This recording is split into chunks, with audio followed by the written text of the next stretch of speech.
Hello दोस्तों, subject board में आपका स्वागत है। तो दोस्तों, ये क्लास फिफ्थ के दो बच्चे आज केवी स्कूल में जाकर अपने पेपर देकर आए हैं हाफ ईयरली का।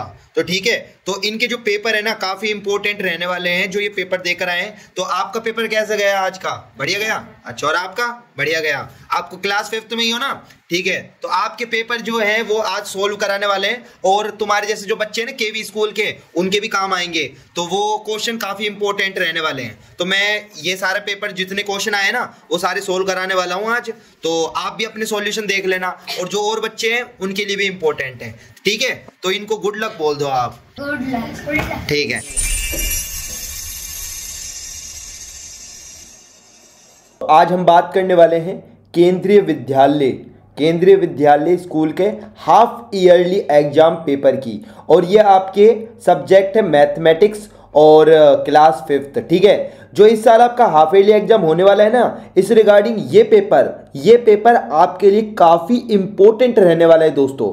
और जो इसमें क्वेश्चन है ना वो आपके एग्जाम रिलेवेंट है, बहुत इंपॉर्टेंट क्वेश्चन है। तो इनको जरूर करके जाइएगा और एंड तक है ना इनमें सारे क्वेश्चन देखते जरूर जाइएगा। ठीक है, इनमें जो क्वेश्चन है ना वो आपके एग्जाम ओरिएंटेड है और काफ़ी इंपॉर्टेंट है। तो दोस्तों, मैं इस पेपर को सोल्व करना शुरू करूँ इससे पहले यदि आपने चैनल को सब्सक्राइब नहीं करा तो सब्सक्राइब जरूर कर लीजिएगा, जिससे आपको इसी तरह के इंफॉर्मेटिव वीडियोज़ की अप टू डेट जानकारी मिलती रहेगी। तो दोस्तों, अब मैं इस सैम्पल पेपर को सोल्व करना शुरू करता हूं। और आपने अगर चैनल को सब्सक्राइब कराया ना तो इस तरह के जो भी आपके इस सब्जेक्ट के जैसे अदर सब्जेक्ट के कोई भी पेपर होगा तो उसकी नोटिफिकेशन आपको मिलती रहेगी। ठीक है, अब इसको हम सोल्व करना शुरू करते हैं। तो देखो, फर्स्ट क्वेश्चन हम सोल्व करते हैं। इससे पहले मैं ये कर देता हूँ अब। ठीक है, देखो सबसे पहला जो क्वेश्चन है ना आपका, ये 1 मिनट रुकिए, 1 मिनट। ठीक है, तो देखिए सबसे पहला जो क्वेश्चन है ना, देखो आपको राइट इन द वर्ड्स। अब इसने नहीं बोला इंडियन सिस्टम में लिखना है, इंटरनेशनल में, तो हम इंडियन से लिख देते हैं 3 के बाद और फिर 2 के बाद और फिर 2 के बाद। तो इसका नाम क्या आएगा? 7 करोड़, 7 करोड़। ठीक है, 2 लाख। ठीक है, 43,156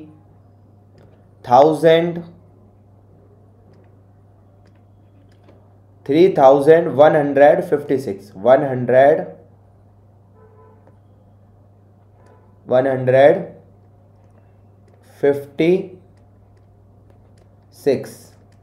ठीक है, ये आ जाएगा।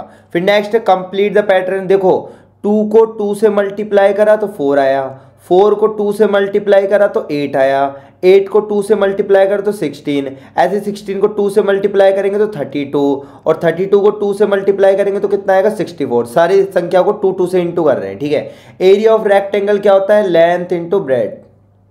ठीक है, यही होता है ना। ठीक है, फिर नेक्स्ट देख लेते क्वेश्चन दोस्तों, ये आपने नोट कर लिया होगा। ठीक है, नेक्स्ट क्वेश्चन है which English alphabet remain same after half a turn.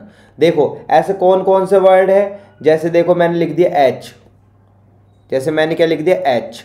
H को आप हाफ टर्न कर दो, मतलब इसको ऐसे घुमा दो तो वापस उल्टा ये ऐसे हो जाएगा एच। तो ऐसे कौन कौन से होता है? एच होता है, आई होता है, एन होता है, ओ होता है, एक्स होता है, जेड होता है। ठीक है, और एक एस और ले लो। ये सारे वर्ड्स क्या होते हैं? इनको हाफ घुमाने पर है ना बिल्कुल सेम रहते हैं। राइट द एक्सपेंडेड फॉर्म, ये दिस। तो देखो पहले 4 लिखेंगे। ठीक है, फिर उसके बाद यहाँ पर कितनी जीरो आएगी? 1 2 3 4 5 6 7, तो 7 जीरो लगा दो। 3 4 5 6 और 7, 1 2 3 4 5 6 7। ठीक है, फिर उसके बाद यहाँ जीरो है तो यहाँ जीरो 6 बार आएगा। ठीक है, ठीक है, 3 और 3 ये 6, रुक जाओ, 6 बार आएगा। ठीक है, 3 और 3 6 बार। ठीक है, क्योंकि देखो यहाँ पे जीरो लगाएंगे, 1 2 3 4 5 6 और एक खुद का भी तो है, ये 7। ठीक है, अब देखो 7 लिखेंगे, लिख दिया। अब इसके बाद जीरो कितने की? 1 2 3 4 5 बार जीरो आएगी। फिर उसके बाद 5 लिखेंगे, 5 के बाद कितनी जीरो आएगी? 1 2 3। फिर उसके बाद 8 लिखेंगे, 8 में कितनी आएगी? ये 2 जीरो। फिर हम यहाँ पर देखो, यहाँ जीरो का नहीं लिखा अपने, ये वाला। ठीक है, एक बार मैं दोबारा से बता देता हूँ। देखो इसमें थोड़ा जल्दीबाजी कर दिया अपन ने। देखो सबसे पहले मैं 4 लिखूंगा, कितनी जो आएगी 1 2 3 4 5 6 7, तो 7 0 लगा देंगे, 3 4 5 6 और ये 7। फिर उसके बाद 0 है, 0 कितनी बार आएगा, देखो 0 यहाँ पे 0 लिखूंगा और इसके बाद 0 कितनी लिखूंगा 1 2 3 4 5 6, तो 1 2 3 1 2 3, ठीक है। फिर उसके बाद 7 लिखेंगे, 7 के बाद कितनी 0 आएगी 1 2 3 4 5, 5 0 लगा लो, ठीक है। उसके बाद 0 है, 0 कितनी 0 पहले लिख देते हैं और फिर इसके बाद कितनी 0 1 2 3 4, 4 0 लगा दो, ठीक है। उसके बाद 5 लिखेंगे, 5 में कितनी 0 आएगी 1 2 3। फिर उसके बाद 8 लिखेंगे, 8 में 2 0, फिर 6 लिखेंगे, 6 में 1 0 और फिर एंड में क्या बचा 4। तो इस तरह से इसको एक्सपेंडेड फॉर्म में लिख देंगे दोस्तों, है ना। फिर नेक्स्ट क्वेश्चन है ड्रॉ अ रेक्टेंगल, ठीक है। 1 मिनट में मिटा देता हूँ, नोट कर लेना इसको, है ना। तो नेक्स्ट क्वेश्चन है देखो ये वाला, ठीक है। तो इसमें देखो मैंने पहले से ही इसका आंसर रेडी कर रखा है। Draw a rectangle of length 9 centimetre, ये तो आपकी 9 सेंटीमीटर है, आप स्केल से नाप लेना, ठीक है। और विड्थ 6 सेंटीमीटर, इसको 6 सेंटीमीटर नाप लेना आप, ठीक है, 6 सेंटीमीटर। ऐसे आप रेक्टेंगल बना लेना स्केल से 9 सेंटीमीटर खींचना और यहाँ 6 centimetre. Divide it into 3 equal parts and complete the way. फिर इसको ना इक्वल पार्ट में बांट लेना, ये 2 सेंटीमीटर का, ये 2 सेंटीमीटर का और ये 2 सेंटीमीटर, इक्वल पार्ट बोल रहे हैं ना, ठीक है। और फिर इसमें कलर भर लेना, ठीक है। फिर फ्लैग बन जाएगा आपका। अब इसने जो जो क्वेश्चन पूछे ना वो देख लेते हैं। देखो vote part of a flag you coloured green, तो देखो इसका ये 1/3 पार्ट है, ये 1/3 पार्ट है और ये भी 1/3 पार्ट है। तो हमने ग्रीन कलर कितने पे करा है, देखो पूरा कितना है 1, ठीक है। देखो यहाँ पर आपका है ना 1/3, ये 1/3 और ये 1/3, क्योंकि 3 भागों में बांट रहे हैं ना, तो 3 नीचे आ जाएगा। तो यहाँ पे है ग्रीन कलर का, तो ग्रीन कलर का 1/3 पार्ट है, ठीक है। और आपका ऑरेंज कलर का भी 1/3 है, दोनों में 1/3 आ जाएगा, ठीक है। पार्ट का पूछा कितना पार्ट है, ओके। अब देख लेते हैं नेक्स्ट जो इसका और वाला है। अगर आपको ये नहीं आता तो ये भी कर सकते हो। तो इसमें draw a grid of 16 square and make pattern with अब 2/8 रेड कलर।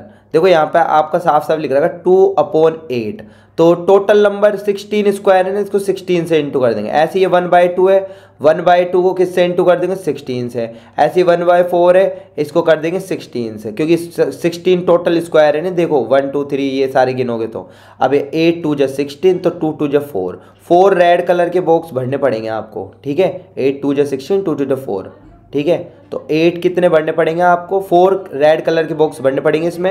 अच्छा 2 8 16, 8 येलो कलर के आपको भरने पड़ेंगे इसमें, ठीक है।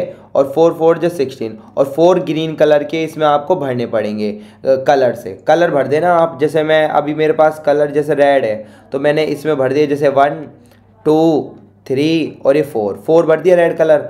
अब जैसे ग्रीन देख लेता हूँ, ग्रीन भी है, चलो ग्रीन कितने भरूंगा 4, 1 भर दिया, 2 भर दिया, 3 भर दिया और 4 भर दिया। अब बाकी जो 8 बचे ना वो येलो कलर से भरना, येलो भी है, चलो मैं भर देता हूँ। 1 इसमें भर देना, 2 3 4 5 6 7 8। अब इसको है ना कंप्लीट भर देना आप, ठीक है। इस तरह से करना था इसको। अब देख लेते हैं नेक्स्ट क्वेश्चन दोस्तों। तो नेक्स्ट क्वेश्चन है वेरी शॉर्ट, ठीक है। अब इसमें कुछ नहीं करना, देखो 1/4 है, लिख दो, ठीक है। 1/4 है, यहाँ पे लिख दो, लिख दिया। अब ऑफ का मतलब इनटू 1 किलोग्राम। अब देखो 1 किलोग्राम में ना ग्राम कितना होता है 1000 ग्राम, कितना होता है 1000 ग्राम, तो यहाँ पे लिख देंगे 1000। अब ये 1000 नीचे 4 है, तो ऐसी तो है ये वाली संख्या, देखो ऐसे 1000। अब इसमें 4 का डिवाइड कर दो, 4 2 8, कितने बचे 2 और 0 लगा दो, 4 5 20 और फिर कितना बचा 0, यहाँ पे 0 लगा दो। तो इसका आंसर आ जाएगा 250 gram, okay. Measure the angle and right. आप प्रोटेक्टर होगा ना आपके पास, तो प्रोटेक्टर से नापेंगे ना, ये वाला एंगल आपका 60 डिग्री आएगा दोस्तों। नाप के देख लेना, वो आता है ना ऐसे प्रोटेक्टर, देखा होगा आपने, उससे नाप लेना, ठीक है। अब देख लेते हैं नेक्स्ट। तो नेक्स्ट क्वेश्चन है दोस्तों हमारे पास, देखो the 3 colours of our national flag are. तो ठीक है, सबसे पहला होता है आपका सैफरन, क्या होता है सैफरन वाला, ठीक है। उसके बाद कौन सा होता है आपका वाइट वाला, बीच में वाइट का होता है ना, और लास्ट में ग्रीन कलर का होता है, ठीक है, ऐसे ही तो होता है हमारे नेशनल फ्लैग में कलर, ठीक है। फिर है right the half of right angle. देखो राइट एंगल का मतलब होता है 90, तो 1/2 इंटू 90 करेंगे, 90 में 2 का भाग दो, डिवाइड करो, तो ये आएगा 45। कितना आएगा? 45 डिग्री। ऐसे डबल ऑफ राइट एंगल, एक राइट एंगल होता है 90 डिग्री और डबल बोल रहा है तो इसको 2 से इंटू कर दो, तो ये कितना आएगा? 180 डिग्री। ओके दोस्तों, अब चलते हैं हम नेक्स्ट। तो नेक्स्ट क्वेश्चन चलते हैं हम आगे। देखो आगे बढ़ते हैं। देखो नेक्स्ट क्वेश्चन है आपके पास, राइट द मल्टीपल, 7 की टेबल लिख दो, 7, 14, 21, 28, फिर 35, 42, 49, ठीक है, फिर 56 और फिर आपका क्या आ जाएगा? 60, ये ठीक है, 50, 63, ठीक है, ये आ जाएगा आपका, ठीक है। और आगे भी लिख सकते हो लिखना चाहो तो, ठीक है। तो ठीक है, अब देख लेते हैं आगे। Right the even number. Even number क्या होते हैं? 2, 4, ठीक है, अब इसके बाद 6, ठीक है, फिर 8, फिर 10, 12, फिर 14, 16 और फिर 18। ये सारे इवन नंबर हो गए आपके, ठीक है। तो इस तरह से आप इन क्वेश्चनों को कर दोगे, ठीक है। अब चलते हैं हम आगे। तो आगे वाला क्वेश्चन ही ये आपको दिख रहा है ना, ये डायग्राम दिख रहा है। इसमें आपको क्या बताना है दोस्तों? यहाँ पे बताना है what is the area of stamp A. Stamp A ना, यहाँ पर स्क्वायर गिनो कितने, 1, 2, 3, 4, 5, 6, 7, 8, 9, 10, 11, 12, 13, 14, 15, 16, 17, 18। तो ये हो जाएगा आपका 18 स्क्वायर, ठीक है, 18 स्क्वायर यूनिट, ठीक है, ये लिख देंगे क्योंकि एरिया स्क्वायर यूनिट में आता है, ठीक है, ध्यान रखना। अब यहाँ पे मीटर सेंटीमीटर नहीं दे रखा तो मैंने क्या लगा दिया? Square unit. फिर है next, what is the perimeter of stamp E. Stamp E कहाँ है? ये रहा। इसका पेरीमीटर देखना है दोस्तों, हमको क्या देखना है? पेरीमीटर। तो यहाँ देखो, यहाँ पर आपका 1, 2, 3, 4, 5, 6, ठीक है, और यहाँ पर देखो ये हो गया आपका 7 और 8, तो यहाँ पर आ गया 8 यूनिट हो गया, ठीक है। यहाँ पे सेंटीमीटर तो दे ही नहीं रखा कुछ यूनिट, तो 8 यूनिट लिख देना आप, ठीक है। फिर which stamp has biggest area. Biggest area किसका होगा? देखो इन सभी का गिनना आप, इसमें स्क्वायर, इसके स्क्वायर, इसके स्क्वायर, इसके स्क्वायर, इसके स्क्वायर, सभी के कम आएंगे और इसके सबसे ज़्यादा स्क्वायर आएंगे, तो ये होगा ए का। ए स्टैम्प का सबसे ज़्यादा एरिया है। फिर उसके बाद देखना है आपको विच 2 stamp have same area. Same area कौन कौन से में? देखो इसका आपका आया 18, ऐसे इनका गिन लेते हैं 1, 2, 3, 4, 5, 6, 7, 8, इसका 8 आया, इसका 1, 2, 3, 4, 5, 6, इसका 6 आया, इसका 1, 2, 3, 4, 5, 6, 7, 8, 9, 10, 11, 12, इसका 12 आया, इसका 4 आया, और इसका देखो 1, 2, 3, 4, 5, 6, 7, 8, 9, 10, 11, 12, इसका 12 आया। तो 12 देखो 12 इन दोनों का आ रहा है, डी का और एफ का, तो डी और एफ का सेम हो जाएगा, बाकी का सबका अलग अलग है, डी एंड एफ का सेम आ जाएगा। ओके दोस्तों, ये हो गया। अगर आप ये नहीं करना चाहो क्वेश्चन तो इसके और वाला भी आया है, वैसे आपको आनी चाहिए, मैं सारा बता रहा हूँ आपको, ठीक है। और वाले पार्ट में देखो यहाँ पर आपको दिख रखा है, जैसे देखो मैं आपको एक चीज़ बता देता हूँ, जैसे ये 90 डिग्री से कम होता है ना, वो होता है एक्यूट एंगल, ठीक है। अच्छा ये होता है आपका 90 डिग्री, जिसको हम राइट एंगल भी बोलते हैं, और 90 डिग्री से ज़्यादा होता है वो होता है ऑब्ट्यूज एंगल, ठीक है। अब देखो यहाँ पे लिख रहा है जैसे ये वाला एंगल बताना है हमको, कैची में ये कितना एंगल होता है, तो ये लेस देन राइट एंगल होता है, मतलब एक्यूट एंगल, ठीक है। अच्छा अब हमको ये वाला एंगल पूछा है, देखो ये एकदम 90 डिग्री बन रहा है, 90 डिग्री बन रहा है, नहीं बन रहा है, ये more than a right angle, लेकिन राइट एंगल तो बन रहा है लेकिन राइट एंगल से थोड़ा ज़्यादा जा रहा है, ठीक है। तो यहाँ पर ये आएगा मोर देन राइट एंगल, ठीक है। फिर उसके बाद देखो काइट में ये तो आपका राइट एंगल ही है, ये वाला स्क्वायर बनता है ना, काइट हमेशा स्क्वायर बनती है, तो ये राइट एंगल है, ठीक है। उसके बाद देखो यहाँ पर ये जो एंगल है, ये वाला कैसा एंगल है, ये वाला देखो, ठीक है, ये वाला दिख रहा है ना आपको, मोर देन 90 डिग्री, तो यहाँ पे ये कर देना। फिर उसके बाद ये वाला एंगल देखो, ये वाला एंगल भी क्या है, more than 90 degree, okay, more than 90, क्योंकि 90 डिग्री ऐसे होता है ना, तो ये 90 डिग्री देखो थोड़ा इधर जा रहा है ना, यूँ जा रहा है ना, इसलिए ये मोर देन 90, ओके, ये भर लेंगे आप, ठीक है। और नहीं आए तो प्रोटेक्टर से नाप के देख लेना, चांद आता है ना वो, उससे, ठीक है। अब देख लेते हैं नेक्स्ट क्वेश्चन दोस्तों हम। तो देखो नेक्स्ट क्वेश्चन है, इसमें what part of shape is coloured. तो देखो इसमें कितने पार्ट है, 1, 2, 3, 4, 5, 6 पार्ट है, नीचे लिख दिया 6, कितने भरे हुए हैं, 1, 2, 3 ऊपर लिख दिया, तो 3 से काट लो, 3 1 जा 3, 3 2 जा 6, तो 1/2 पार्ट आ गया। अब इसका और वाला देखो, फाइंड आउट 1/4 ऑफ 100, तो 1/4 × 100 लिखते हैं हम, 100 में 4 का वो दे दो डिवाइड, तो 4 2 जा 8 और 2 बचा, 4 5 जा 20, तो इसका आंसर कितना आ जाएगा 25। ओके, अब देख लेते हैं नेक्स्ट। कैलकुलेट, इसको इससे इंटू करो, तो मैं डायरेक्ट कर दूँ, आप तो कर लेना, ठीक है। 25 दूनी 50 और यहाँ 2 0 3 0 आ जाएगी, ठीक है। आप कर लेना इसको, ठीक है, तो ये आ जाएगा, मैंने तो कर दिया डायरेक्ट, ठीक है। तो आप कर लेना कैलकुलेटर, आराम इसी आसानी से हो जाएगा। फिर देख लेते हैं दोस्तों नेक्स्ट क्वेश्चन। तो नेक्स्ट क्वेश्चन पर अब हम आ गए हैं शॉर्ट आंसर टाइप। यहाँ पे लिख रखा है, if the speed of a long boat is 4 kilometre per hour, how far it will go in 3 hour. देखो सीधी सीधी सी बात है, आपको है ना क्या करना होता है, स्पीड निकालनी है। तो इसकी स्पीड दे रखी है और ये टाइम दे रखा है आपको। अब इसमें डिस्टेंस निकालनी है, क्या निकालनी है, फार बोला है ना, फार मतलब डिस्टेंस। तो डिस्टेंस क्या होगा, इन दोनों को इंटू कर दो, इन दोनों को क्या कर दूंगा मैं, इंटू। तो 4 × 3, तो ये कितना आ जाएगा 12, ठीक है, 12 किलोमीटर, ये इसका आंसर आ जाएगा, ठीक है। और अगर ध्यान रखना चाहो तो ये भी कर सकते हो, स्पीड बराबर होता है डिस्टेंस अपॉन टाइम, ठीक है। अब इसमें डिस्टेंस निकालने के लिए ये इंटू हो जाएंगे, बस आप तो ध्यान रखो इसको इंटू करना है, ठीक है। फिर नेक्स्ट है find out the perimeter of rectangle if the length दे रखी देखो 6 सेंटीमीटर दोस्तों, और विड्थ दे रखी है आपको 4 सेंटीमीटर। अब पेरीमीटर क्या होता है रेक्टेंगल का, 2 × L + B, तो 2 L की जगह L रख दो 6 और B की जगह 4, तो ये क्या हो जाएगा 2 और 6 और 4 10, अंदर बचेगा 10। अभी दोनों इंटू में होते ब्रैकेट खुलेगा, तो 2 × 10 कितना होता है 20, ठीक है। और सेंटीमीटर दे रखा है, तो यहाँ पे यूनिट स्क्वायर सेंटीमीटर लिख दो या सेंटीमीटर स्क्वायर लिख दो, बात एक ही है, ठीक है। तो ये आंसर आ जाएगा इसका 20। ओके, अब देख लेते हैं नेक्स्ट क्वेश्चन दोस्तों। तो नेक्स्ट क्वेश्चन की ओर बढ़ते हैं हम। देखो लॉन्ग आंसर टाइप का क्वेश्चन है, ड्रॉ अ फैक्टर ट्री।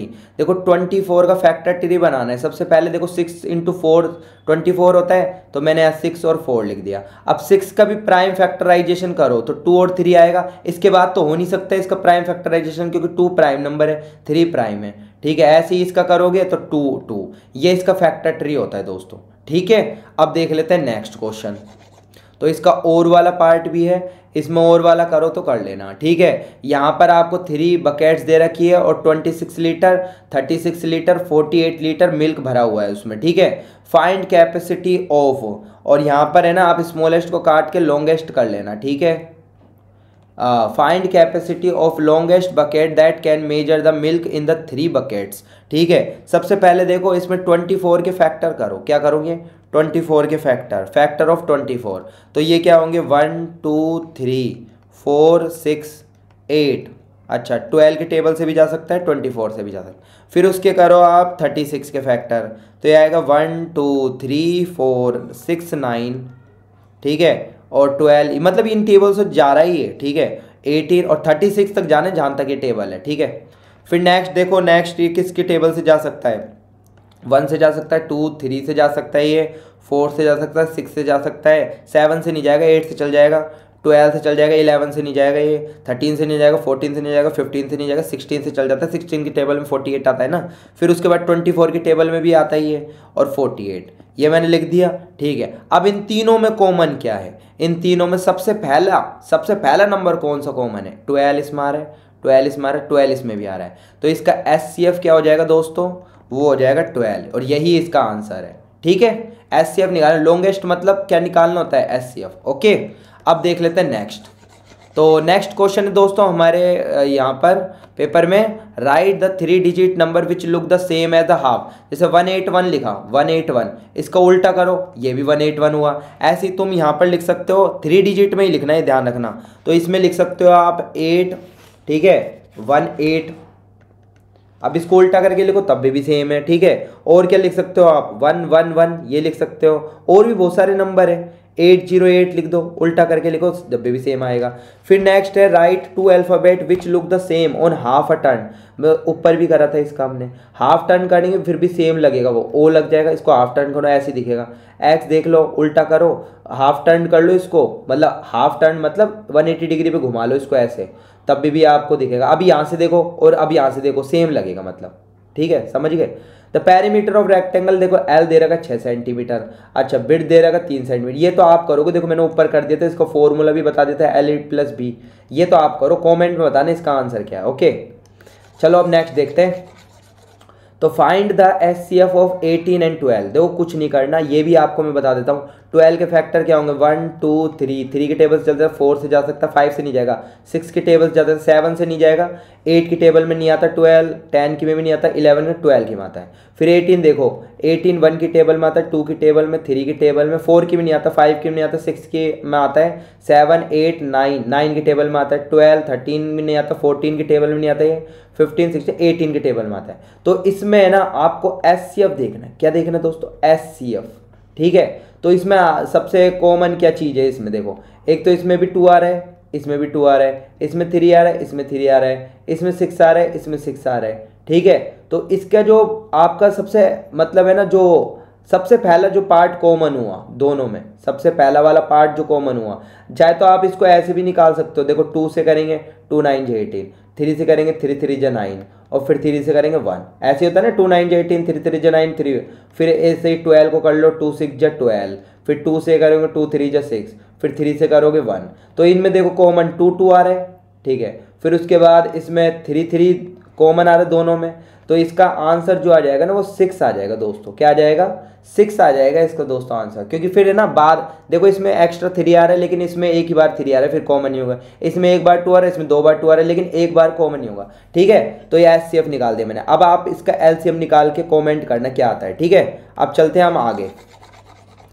तो देखो नेक्स्ट क्वेश्चन है हमारे पास, write the multiple of 3 and 5, also write the common multiple 2 बताने। ठीक है, सबसे पहले 3 की टेबल लिखो, 3 फिर 6, फिर आपका आएगा 3 6 9, फिर आएगा आपका 12, 3 5 जो 15, ठीक है, 3 6 जो 18, फिर आएगा आपका 21, फिर आप 24, इतना लिख लेता। अभी अगर और जरूरत पड़ेगी तो और लिख देंगे। अब यहाँ पे 5 की लिखो, 5 1 जो 5, 10 15 20 25, फिर 30, फिर 35, फिर आपका 40, फिर 45, इतना लिख दिया। अब देखो सबसे पहले इन दोनों में क्या कॉमन है, 15 15, एक तो ये कॉमन हो गया। उसके बाद देखो 15 के बाद और चीज़ कौन सी कॉमन है, देखो आगे लिखो इसको, 3 10 जो 30 होते हैं ना, पता है, और इसमें भी 30 आ रहा है, तो 30 कॉमन आ जाएगा। तो इसमें कॉमन कौन कौन सा आ जाएंगे, 15 और 30। देखो 5 की टेबल में भी 15 आता है, 3 की टेबल में भी 15 आता है। अच्छा 5 की टेबल में 30 आता है, 3 की टेबल में भी 30 आता है। ओके, अब what are the factor of 36। 36 के फैक्टर क्या हो जाएगा, 1 की टेबल से जा सकता है, 2 की से जा सकता है, 3 की टेबल से भी जा सकता है, ये 4 की टेबल में भी आता है 36, कर लो चाहे डिवाइड, ठीक है ना, 4 9 जो 36। 5 की टेबल में नहीं आता ये, 6 की टेबल में आता है, 6 6 जो 36, 7 की भी नहीं आता, 8 की भी नहीं आता, 9 की टेबल में आता है ये, 9 4 जो 36, फिर 10 की भी नहीं आता, 11 12, 12 की टेबल में आता है, 12 3 जो 36। फिर उसके बाद है ना 15 16 17 में नहीं आएगा, 18 की टेबल में आता है, 18 2 जो 36। उसके बाद फिर और कोई टेबल में नहीं आएगा, डायरेक्ट 36 टेबल में। तो ये फैक्टर्स बन गया आपके। ठीक है, अब देख लेते हैं, टेबल जरूरी है इसके लिए, ठीक, ध्यान रखना।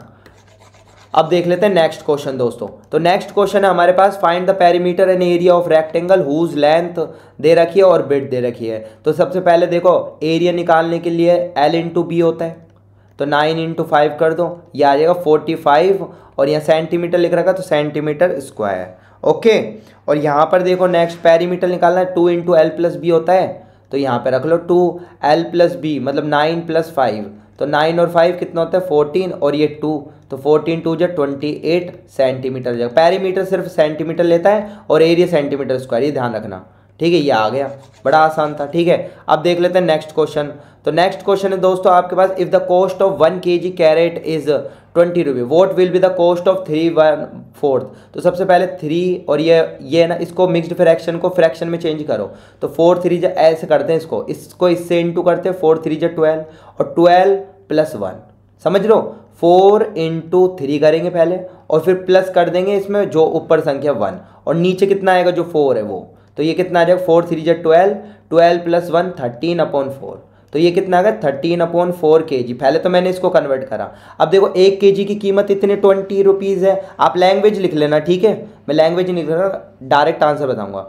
ठीक है, तो मैं क्या करूंगा, इनको इंटू कर दूंगा, 13 4 4 और इंटू 20। अब 4 से कैंसिल आउट होगा। ठीक है, 4 से कितनी बार कैंसिल होगा, 4 5 जो 20, 4 5 जा 20, और 13 5 जो कितने होते हैं 65, तो 65 वो जो कॉस्ट है ना, इतने रुपए लगेंगे उसके, इतने अगर उसको कैरेट खरीदनी है तो। ओके, तो ये भी हो गया दोस्तों हमारा। लैंग्वेज आप लिख लेना, लैंग्वेज बड़ी आसान है। पहले क्या करना, ये लिख देना, उसके बाद इसको मिक्स्ड फ्रैक्शन को फ्रैक्शन में चेंज करके टोटल आंसर लिख देना, टोटल कॉस्ट। ठीक है, अब ये इसके बाद ये आखिरी क्वेश्चन बचा है। देखो यहाँ पे ग्रेसी टू का लोन 4000 रुपये to buy a net, she paid back ₹345 every month for 1 year. देखो एक साल में कितने महीने होते हैं, 12 मंथ। ठीक है, एक मंथ में इतने रुपए दे रहा है वो 345, तो 12 मंथ में कितना देगा, उसको 12 से इंटू कर देना 345 को। 345 को 12 से इंटू कर दो, तो मैं इंटू कर देता हूँ, आप इंटू कर लेना, मैं डायरेक्ट इंटू कर रहा हूँ। 12 पंजे 60, 0 6 से लगी, 12 चौक 48, 48 और 6 कितना होता है 54, 4 5 ऐसे लगी। ठीक है, 12 चौक 48, 48 और 6 कितने होते हैं ये 54, 54 4 5, 12 थी 36, 36 और 5 कितने होते हैं आपके 41, 36 और 5 41। ठीक है, 41। ठीक है, ये मैंने डायरेक्ट कर दिया आपका।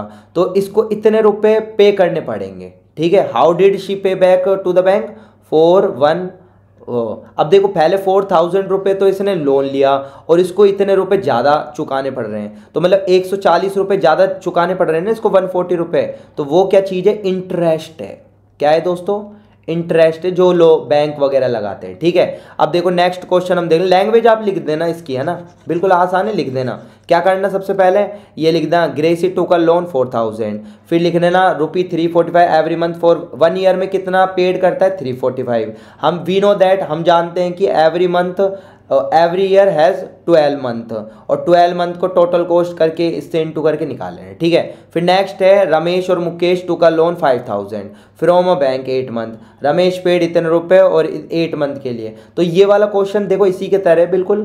8 को देखो क्या करना है, ये 51, मुकेश ने तो इतना करा, अब रमेश ने 8 मंथ के लिए करा, तो 8 को इससे इंटू कर देना। अब जिसका भी ज़्यादा है उसका बता देना, और कितना ज़्यादा आएगा वो माइनस करके बता देना। तो ये वाला दोस्तों आप करके बताइएगा, कमेंट में बताना इसका आंसर क्या आता है। नहीं आता तो मुझे बताना, मैं कमेंट में कर दूंगा इसका आंसर। ठीक है, वैसे आसानी इसी की तरह होगा, तो आप ट्राई करना ये वाला। ठीक है, तो दोस्तों इसी के साथ हमारे ये पेपर फिनिश होता है यहाँ पर।